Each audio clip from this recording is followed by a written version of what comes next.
Biggie and I also did you finish watching White Lotus? I did. I did too, and I liked the last 3 episodes. Yeah, it really picked up. The beginning of the season, halfway through, I was like, ugh. It's still my least favorite season by far. Me too. But they picked it up in the last 3 episodes. As a non-viewer, I saw 2 different headlines, almost within seconds of one another. One said it was predictable, and one said bloodbath. I'll let you both react.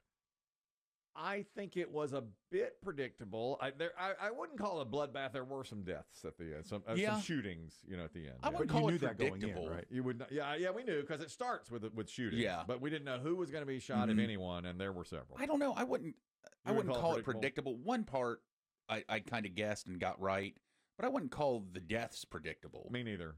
There was one. We can't give too much away because people delay. Let me spoil. Did Lorazepam make an appearance? Yeah. Well, yes. The guy took the last Lorazepam. And let me spoil one bit. Okay, this is a bit of a spoiler. Okay. The one storyline was this couple with their 3 kids from Durham, North Carolina. That's really all I ever heard about. Okay. And that, as a non-viewer. Right. And was it Parker Posey who was so Southern? Over the top Southern. Yeah. They made a bunch of... Lorazepam. Tsunami. Tsunami. Yeah. Tsunami. No. Buddhism. No. You went to live in Taiwan? Piper, no. Piper, no. You know how Southern. You went to live in Taiwan? Piper, no. Piper, no. Classic. I was going to have a grand mal seizure. Fantastic. I mean, really, the whole season had a lot of that.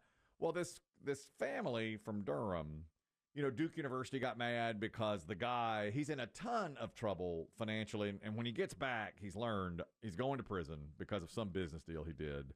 And he's losing a ton of money. And all their assets are frozen. But the family doesn't know it because they gave their phones away at the beginning of the episode. You go to this White Lotus and you give up your phones. So nobody knows it but him. And the last conversation on the phone he had was his lawyer saying, oh, you're going to prison and you've lost everything. Yeah. So you're going for a while too. Yeah. And so he does not have the guts to tell his family. And each one of them, almost each one of them, over the course of the show has said, if I didn't have our money, I would die. I would rather be dead than not have money. The wife, he said, do you think you could live with nothing? And she goes, oh, God. No. Even Piper? Even Piper at the end turned. She's like, I love my things. Even Piper, yeah. Who wanted to give it all up and be a Buddhist? She turned. She spent one night in the Buddhist colony. She's like, there were stains on my sheets. I can't. No air conditioning. Right. So here's the spoiler. So what he does first, he dreams of shooting them all. He has that nightmare, and he plans it. That's when he's wearing the Duke shirt, and Duke got mad. Duke University, because he's shooting his wife and himself in the head and his kid. A murder-suicide. Right. He's going to do a murder-suicide. So instead, now I'm spoiling this. Big time. He decides that he's going to, there's a tree right outside of their room, and they told him at the beginning, be careful, do not eat this fruit. The seeds are highly poisonous, and you can't have it, okay? Plot point. Big time. So later, the woman comes round to, say it's your last night. You have a massage scheduled for you in the morning or whatever, and he goes, did you say the seeds in this fruit? Well, it's about that tree you said. Yeah. She goes, yeah, they called it the suicide tree because people grind up the seeds and drink a milkshake and then they're dead. Now, don't you think if that were actually true, you'd probably cut that tree down. No, we just built the deck around it. Yeah, we just left it on the property. Yeah. Right. So he decides... Clearly, he's going to mix up a cocktail and give it to the whole family, and they're going to drink it, and they're all going to be dead. That's his decision. So he gets murder by milkshake. Murder by milkshake. So he takes down all the fruit of the tree and digs out the seeds and grinds them up in the blender. So he's got the seeds at the bottom of the blender all ground up. And then they go off to their last dinner for the night in Thailand, and he tells the family, you know what I feel like? Pina coladas. Is this out of character for him, or is completely? Okay. They're like, what? Because he's been in a haze for the past week now since he found the His lorazepam. wife's right. drugs. And last night he wants to get together for pina coladas. He says, we're going to do pina coladas, everybody, back at the room. He says, and he But tells, there's a bar right there, Didi. Yeah. he said, I want to do it back in the room. Well, and also plot point: the one son keeps demanding a blender That's right. The whole for way. his protein in the Shakes. morning, protein That's- shakes. that's Schwarzenegger. So that's why you're also looking now. You're going, okay, blender. Okay, right. So he's already, and he's blended up. The seeds are like a paste in the bottom of the blender already. So they get back to the room, and he mixes. You see him mixing in the coconut milk and the pineapple juice and rum and everything. Well, the youngest son is like 18, and he is the only one who said he could live without money. So he says, you can't have this. You're not 21. He's going to be the one survivor. Oh. Okay. So he mixes up the milkshake and or the pina coladas and pours them for the whole family except for the youngest son. And I was like, I can't. I mean, it's a really dramatic time because, you know, the wife's like, Tim, I don't even like pina coladas. And he's like, drink it. It's our family bonding. So he's making them drink it and everything. So they get it right to their lips and they start to drink. They each have a little sip. And suddenly he just slaps it out of Arnold Schwarzenegger's son's hand. And you know, glass breaks and the pina colada goes everywhere. And the guy's like, Dad, what gives? He goes, this coconut milk's sour. Don't drink it, the coconut milk. I mean, it was. So I was like, yeah, it's like, how's he going to explain it now? They're drinking it. And he said, oh, the coconut milk's gone bad. Put them all down. Right. Yeah, that's it. And Yeah. that's what he did. And he washed them down the sink. And the son is like, hey, geez, overreact much, you know, because he slapped it out of his hand. But I just thought that was hilarious that he was, you know, he could not. He just, No, yeah. he couldn't. Not like that. No, not like that. And I won't give the rest away. But, man, the dumbass didn't clean out the blender. Let's just say that. Yeah. There was some left at the bottom of the blender, and that causes some problems for him. But I thought it was a decent season. I thought it was too. I mean, it wrapped up pretty well. You know, there's a woman in it that has buck teeth, and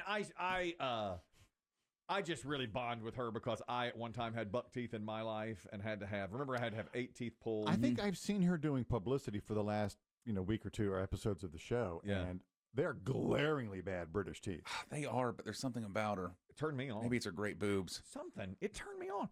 Every time she can't even hardly close her mouth without her teeth resting on her lip, and I thought, Yeah. okay, that was, What's up, Doc? When you put it like that.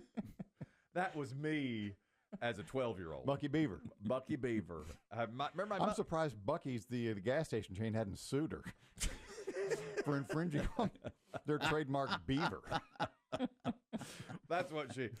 Well, I saw two things about it. One, she says, please stop talking about my teeth, because apparently now everybody talks about their teeth. And then a bunch of women who have buck teeth or a gap between their teeth have gone on their TikTok and said thank you to her because now they're living their truth. And one woman said, I feel seen finally. And she had these big buck teeth. But that is one of the more easily correctable things, right? I saw one woman who was like 22 and she had braces. And she's like, I'm so sad I got these braces. Good for you for having the courage to be who you are. It's like they don't want to get it corrected anymore because you can live without, This is me. Yeah. I heard David Letterman one time considered having the gap between his teeth corrected and is so glad he didn't because it became, and Michael Strahan too. Michael Strahan has a gap between his teeth. And it's like that became who he was. The flaw is noticeable, but in a good way. And it's like, that's who I am. Yeah, but they had exceptional talent. I'm not sure that all these Bucky Beavers out there have exceptional talent. I doubt it really. Okay, well, when you put it like that again. I mean, they're both very good at what they chose to do. Yeah, and this actress is really good. I mean, I like her great in the show, but the Bucky Beavers on TikTok are, you're right. They're like, thank you. And they just, Well, I got to go clock in at Olive Garden. Finally, I'm seen. Okay. Yeah, maybe they're taking that a little too far, I'm a nail tech, but by God, I'm seen. By golly, I've got, Okay. We had mine fixed. They had to pull 8 permanent teeth to slide my teeth back It's impossible. Yeah, when you say that number, it just sounds unreal. It's impossible. They pulled them. They had to be baby teeth. There's no way. They pulled 8 permanent teeth. I saw them. How many do you have left? 10? Yes, I have 10 teeth. I have 5 up and 5 down? 5 up and 5 down. I bet for years you were talk at dental conferences and you didn't even know it. I know. Like when your dentist would go, he'd bring your teeth. Like, guess what these came out of? Years ago. Or they'd show slides of your mouth. And I've been doing some work in third world countries. As you can see. It's all pro bono. Yeah, I want to yeah. give back. The first time I ever heard this insult, I overheard my brother-in-law, who didn't think I was in the next room. He didn't know it, and he said that boy could eat an apple through a picket fence, and that really hurt me. Because you could get your teeth in it. And I thought that's what I felt. Did he use you to pop tabs on his beers? Yeah, that was what I was used for. Here's the other piece of entertainment news. It is from the Minecraft movie, which did shockingly well over the weekend. Made a ton of money. Enormous business. Made a ton of money. Fans of the video game packed the theaters this weekend, and apparently there is a line in the movie said by Jack Black's character, chicken jockey. He says something. He says the line chicken jockey at some point, and it was in the preview, so fans knew that it was coming. And so what they decided to do was, as soon as Jack Black's character yells chicken jockey, they start throwing food and hooting and hollering, and to the point that some theaters are bringing in security to stop. Like at the Rocky Horror Show. It's a lot like that, yeah. But it's been. What do they throw? It's been organized online. Let me look at that. Now here's what it sounds like when he says it in one theater. Chicken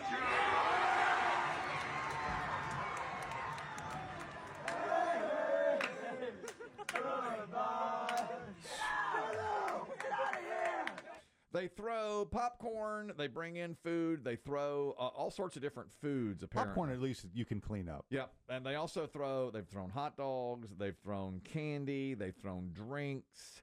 And it apparently was organized online because of the preview, the trailer. And now theaters are putting up signs warning people not to throw food in the theater when this line comes up. And some have hired police to come in and stop this. I never expected this. Who would have seen that? Anonymous, you're talking about buck teeth. Go ahead. Well, I had a girl back in the day that had a special Oh, you cut out on us. buck teeth. Say it again now. I said I had. Can you hear me now? Yeah, go ahead. Oh man, yeah, we missed it. Oh, man. We're missing it. Biggie, what did he say? I'm going to tell a sex story. Yeah. What It was perfect for Titillation Tuesday. Oh, What is man. it? What is it? It was a girl who used to date back in the day who had big buck teeth, but she gave the best oral. Okay, good oral because of the buck teeth. That's what I asked him. I said, "Well, you think it was because of the teeth?" He said, "Oh, yeah." Oh yeah, yeah. You like that? I mean, a little, something extra, I guess. Something extra. Yeah, I think that would be very nice. Dang, I hate your phone cut out on you like that. I like you get a little, friction there.